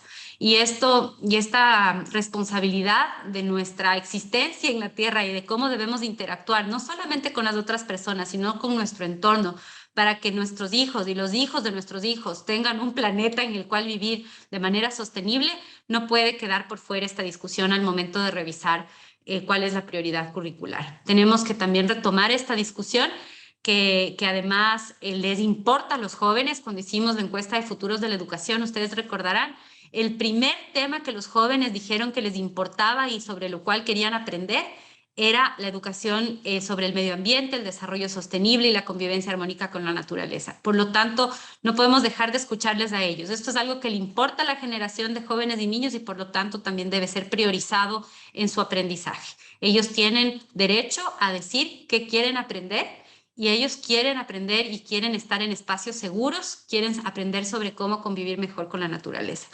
Estos elementos van de la mano con un modelo pedagógico actualizado, con un modelo rural comunitario, un modelo de instituciones unidocentes, bidocentes y pluridocentes, y con un trabajo sobre la autonomía y la diversificación de la educación, en donde podamos tener contextualizaciones curriculares para las distintas realidades, en particular en las lenguas, pero también en las distintas culturas de nuestro país, y un modelo de evaluación que responda a esa actualización. Porque si cambiamos el currículo, cómo enseñamos, qué priorizamos, el modelo pedagógico, la didáctica, todo lo que podamos, pero evaluamos algo completamente distinto, estaría faltándonos una pieza. Entonces, el trabajo con el Instituto Nacional de Evaluación Educativa en repensar cómo tenemos un nuevo set de estándares que respondan a ese nuevo modelo, para que la evaluación sea un motor que nos conduzca hacia esa transformación integral del sistema, que nos otorgue información que nos permita tomar decisiones como docentes, como directivos, para mejorar la calidad de la educación y que tengamos un sentido de hacia dónde estamos yendo, con además este sentido misional. Rómulo hablaba de las instituciones, por ejemplo, las instituciones educativas católicas del Ecuador, en donde hay un norte, hay un sentido común, de hacia Dios, dónde quieren ir, que tienen esta mística adicional. Tenemos que recuperar la mística también en lo fiscal. Las instituciones tienen que buscar cuál es su sentido, su razón de ser, a qué comunidad responden y para qué están ahí y cómo generar un entorno que sea un entorno seguro, que sea un entorno pertinente y que sea un entorno que también vaya de la mano con lo que buscamos, que es garantizar que también nuestros estudiantes puedan aprender en entornos significativos y salvaguardando también su cultura, su patrimonio inmaterial, que ellos sean capaces de conocer, celebrar y disfrutar la diversidad y que la evaluación no nos conduzca hacia una homogeneización cuando nuestro discurso nos dice que estamos buscando resaltar pues esta diversidad y la plurinacionalidad que tiene nuestro país. ¿Cómo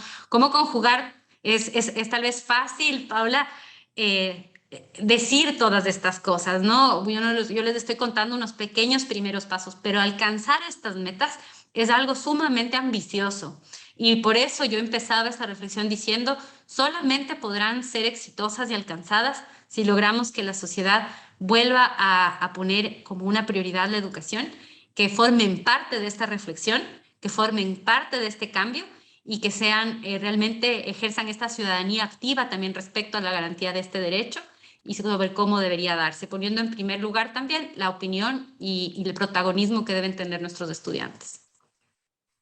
Muchas gracias, ministra Brown, por estas apreciaciones. Sí, tal cual, o sea, este es un tema que es a largo plazo, creo que es algo que lo hemos venido empujando, impulsando desde hace muchísimos años atrás, distintas personas, distintas organizaciones, distintos planteamientos. Y algo que me queda resonando muchísimo es esto de retomar esa mística, ¿no? De ir identificándonos cuáles son nuestras misiones, nuestros propósitos, de cómo vamos confluyendo todos en esta gran comunidad educativa.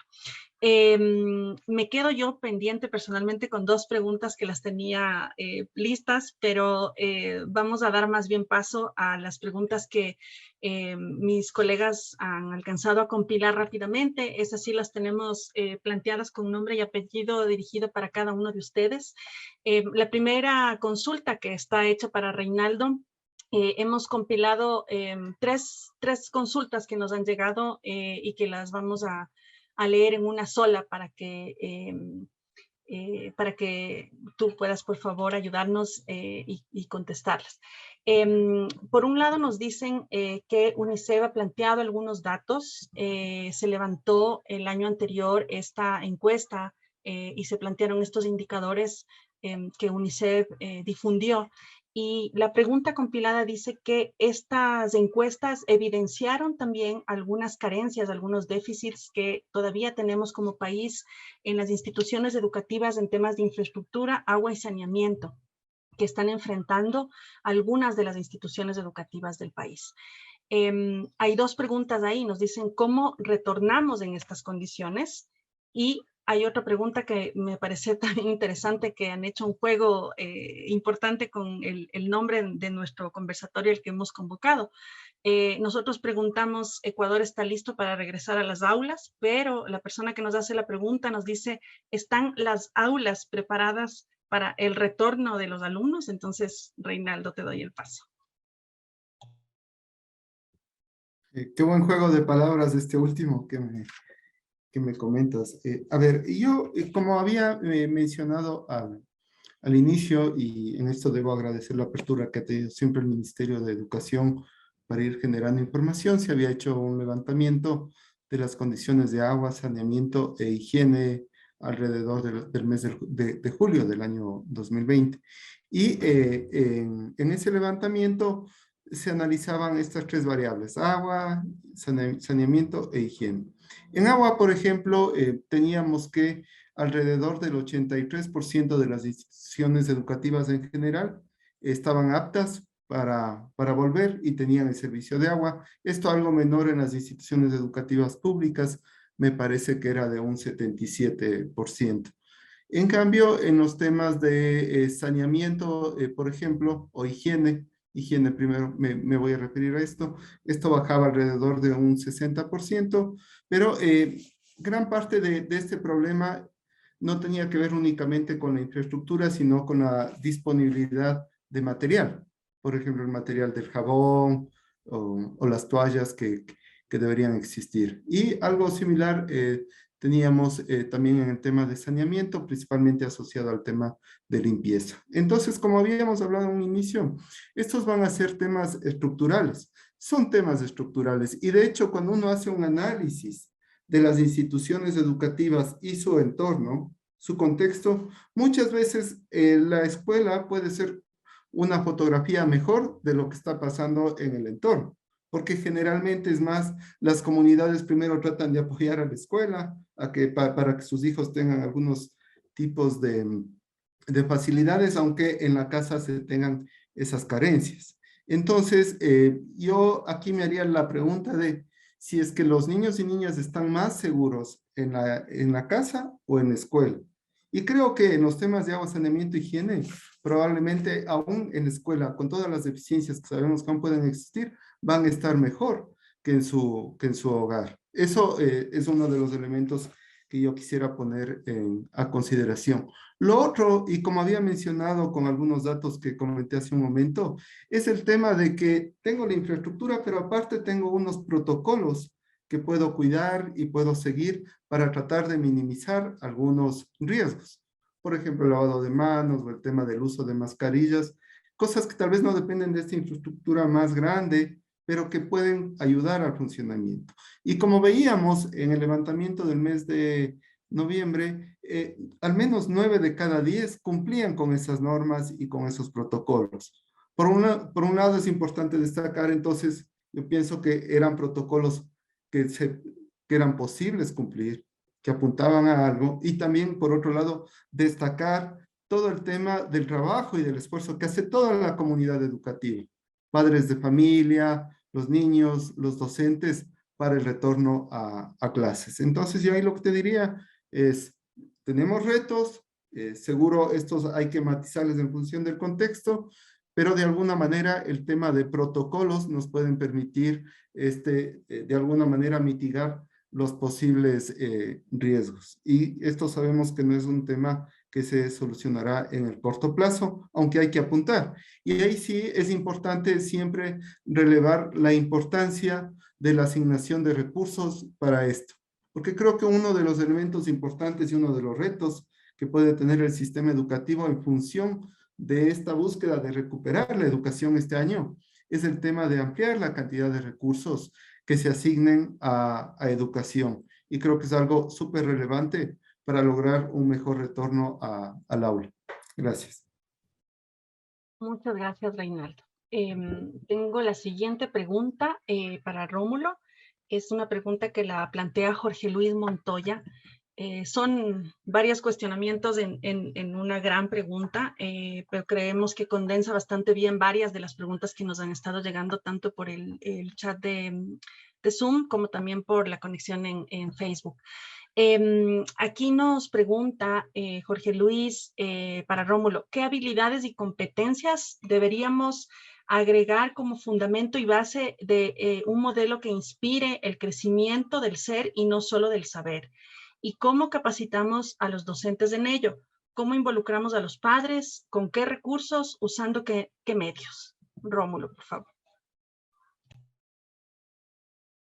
Muchas gracias. Yo creo que Reinaldo ya ha abundado en la respuesta, pero yo creo que lo que hoy necesitamos nosotros es ir formando un ciudadano del mundo, que esté preparado para vivir en este nuevo mundo que es totalmente distinto, que tiene que tener una serie de habilidades para poder administrar bien la información, porque estamos sobreinformados, pero necesitamos administrar bien esa información. Necesitamos un ser humano que pueda integrarse y pueda cuidar el mundo.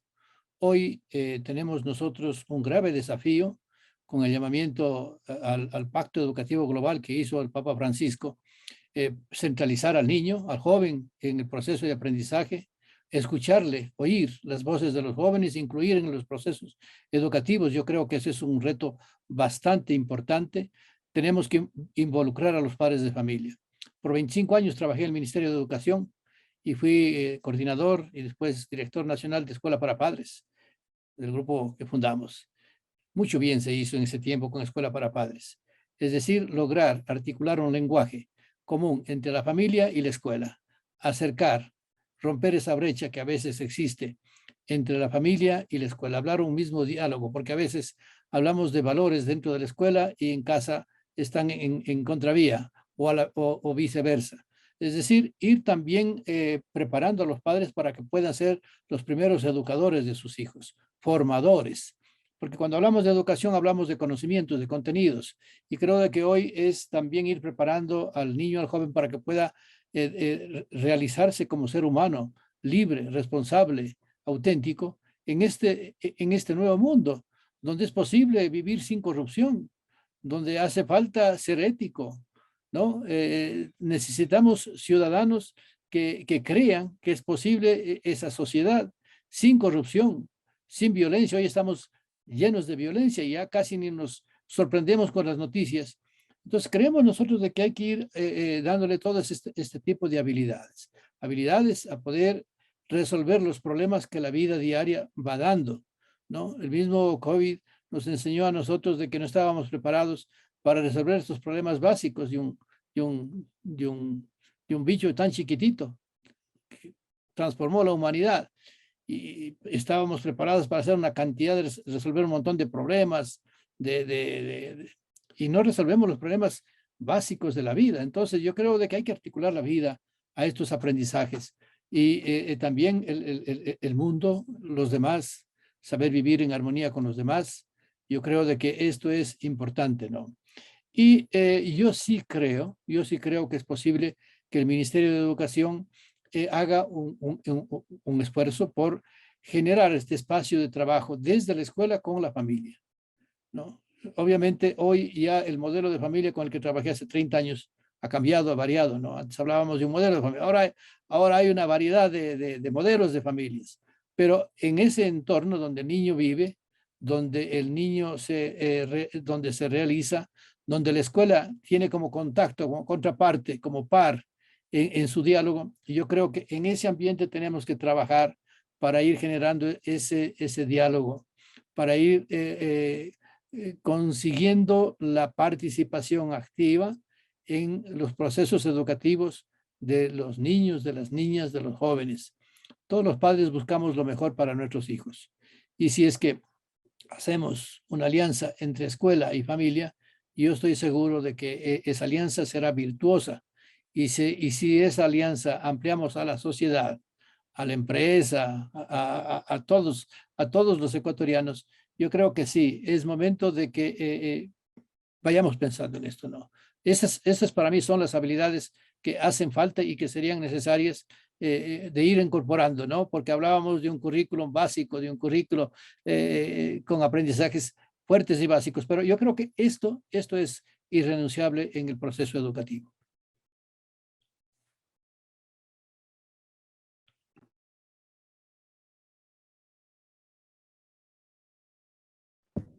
Paola, no te escuchamos. Perdón, estaba leyendo la pregunta para Elena, entonces voy a sumar dos preguntas en una que nos han llegado para que por favor tú nos puedas ayudar a responderla. Y la una está vinculada sobre todo con estas personas que son fundamentales dentro de cada institución educativa, que son los departamentos de consejería estudiantil, los DECES. Nos consultan si es que tú consideras que los responsables de estos departamentos están preparados para atender casos psicoemocionales en las instituciones educativas y si es que consideras que hay temas que se podrían complementar para estas personas.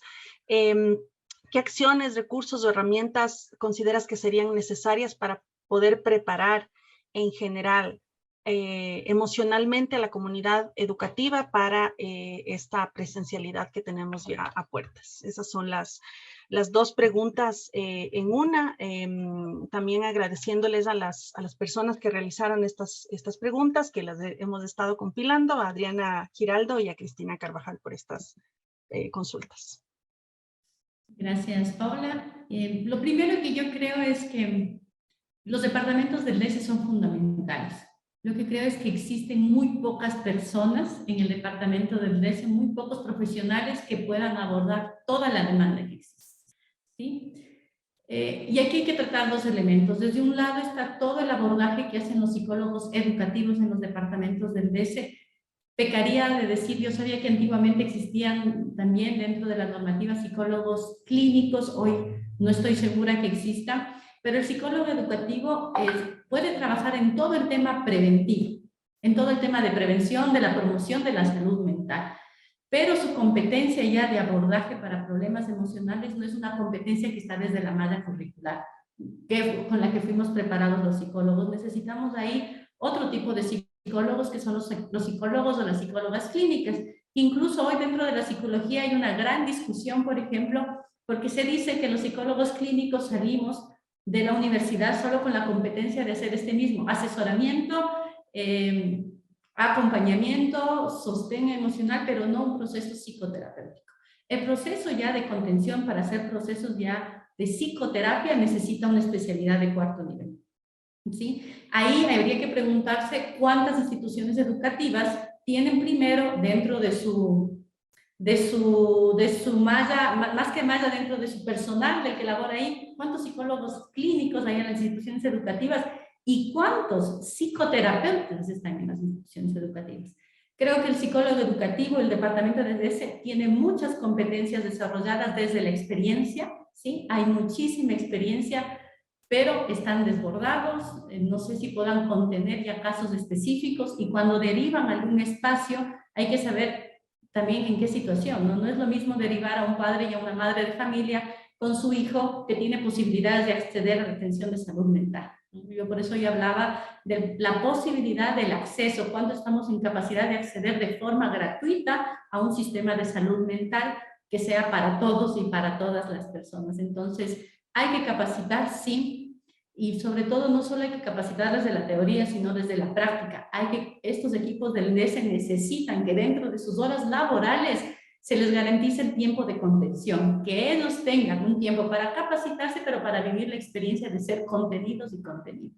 Y luego sería iluso creer que van a estar en capacidad hoy de aguantar todas las cargas emocionales que vienen si no nutrimos estos departamentos del DECE, que muchas veces en las instituciones educativas son reducidos, y no es que no sean una prioridad, pero a lo mejor dentro de los presupuestos, bueno, entre el maestro que tiene que dar la carga horaria y el psicólogo o la psicóloga del DECE podemos esperar, ¿no? Siempre es algo como que puede esperar para después, para luego ya lo veremos, ¿no? Y creo que eso es algo muy, muy importante. Es una apuesta económica, una apuesta formativa y una apuesta de creer en la salud mental, no solo desde esto hay que hacer algo, sino es una apuesta que debe ser vista desde todos los ámbitos. Muchísimas gracias, Elena. Y para ya ir cerrando este conversatorio, vamos a hacer la última consulta a la ministra Brown. Esta pregunta, de igual manera, la realiza Luisa Daniela Miño, y también la voy a sumar a otra consulta permanente que hemos estado mirando también en el chat. Empiezo por esta última que la han planteado varias personas más, y es conocer en qué espacios pueden denunciar las instituciones educativas o incluso padres, madres de familia, pues al momento de tener esta opción de no obligatoriedad de retorno presencial, algunos se han topado con que probablemente esto pudiera caer, digamos, en un tema de que podrían perder ciertos cupos, según lo han manifestado varias personas en el chat. ¿En qué espacio, a dónde podrían dirigirse estas personas, sabiendo que este es un tema que es más bien opcional, ¿no? Que no es algo obligatorio como se ha manifestado de manera recurrente? Sin embargo, creemos que es importante también poner en conocimiento público estos temas que hemos visto repetidamente que se han mencionado en el chat. Y por otro lado, y la pregunta ya más concreta, es que si bien es cierto, en los últimos días se han compartido, y como hemos hablado desde el inicio también de este conversatorio, que es importante la estadística, las cifras, las evidencias, se menciona que en los últimos días se han compartido estadísticas de UNICEF y de UNESCO, pero que sin embargo es importante acceder a otro tipo de información, como por ejemplo la información que el Ministerio de Educación levantó en los puntos de reencuentro. Preguntan si es que ya tenemos algunos resultados producto de este acercamiento que se hizo en las distintas comunidades, para que de manera general la ciudadanía pueda conocer estos resultados.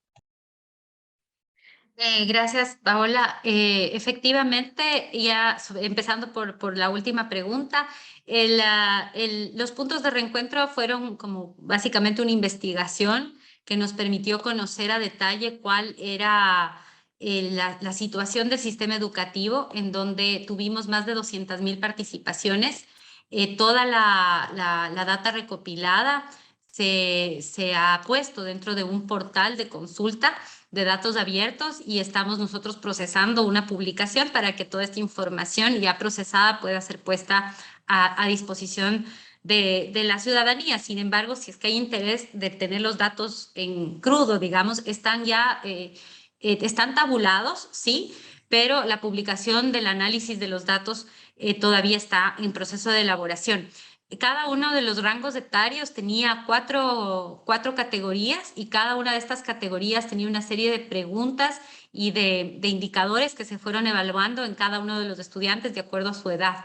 Y para cada una de ellas tenemos pues las respuestas. Asimismo, tenemos información y eso les podemos hacer llegar para que ustedes puedan socializar con quienes nos están acompañando en este espacio. Paola, por ejemplo, ¿cuántos niños participaron, de qué nacionalidades, de dónde son, si estaban en movilidad humana, si estaban dentro del sistema educativo, si tenían discapacidad?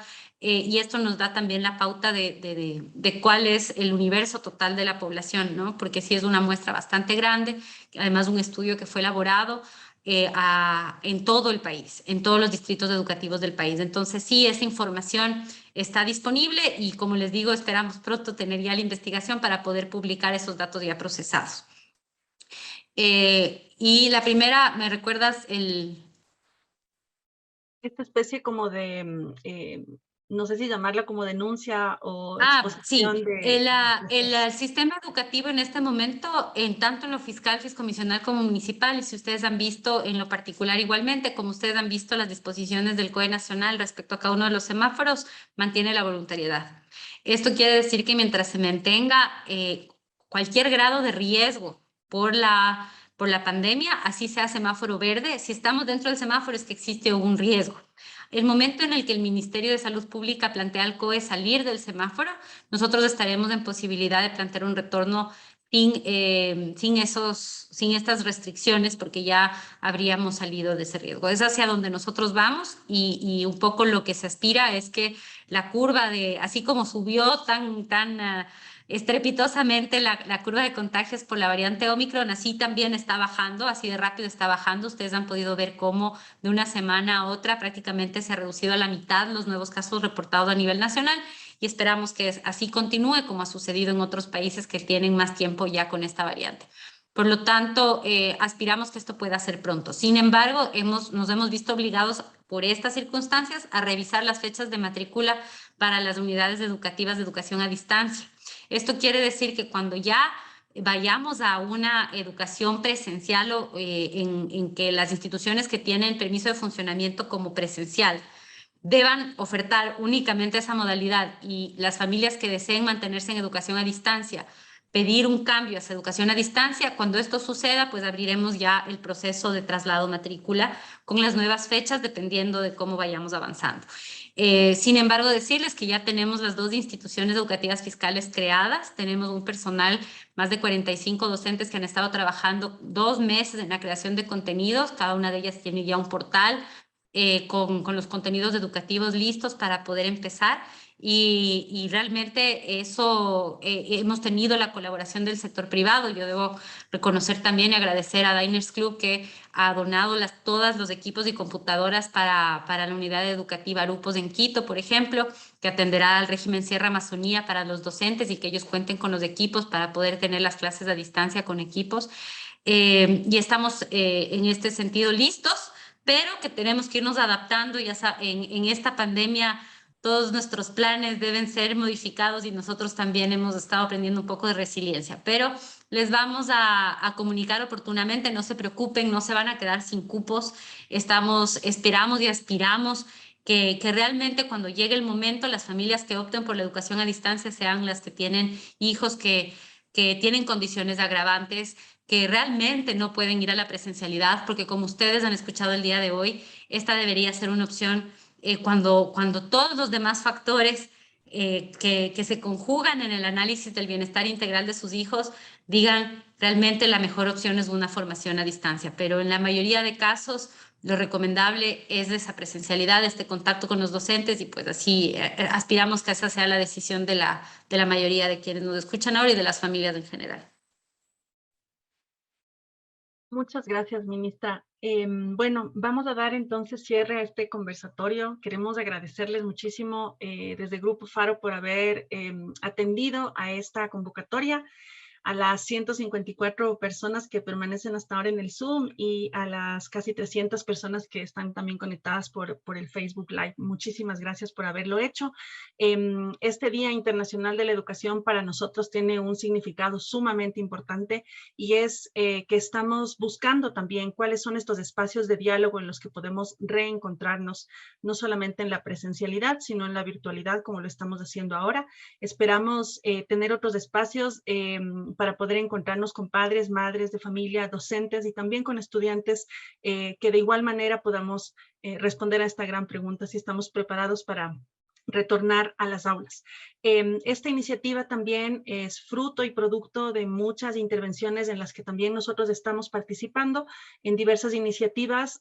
También agradecer al clúster de educación en emergencia por su presencia en esta noche, por acompañarnos, y también agradecer muchísimo a la Minga por la educación, que también está de manera permanente pendiente y preocupados por responder también a estas inquietudes.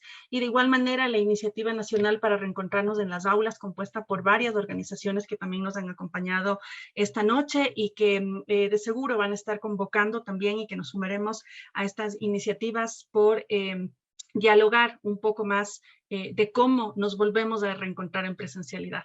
Y ojalá en un futuro no muy lejano podamos hacer un conversatorio como estos también en presencialidad, y podamos seguir dialogando y seguir encontrándonos para responder más preguntas.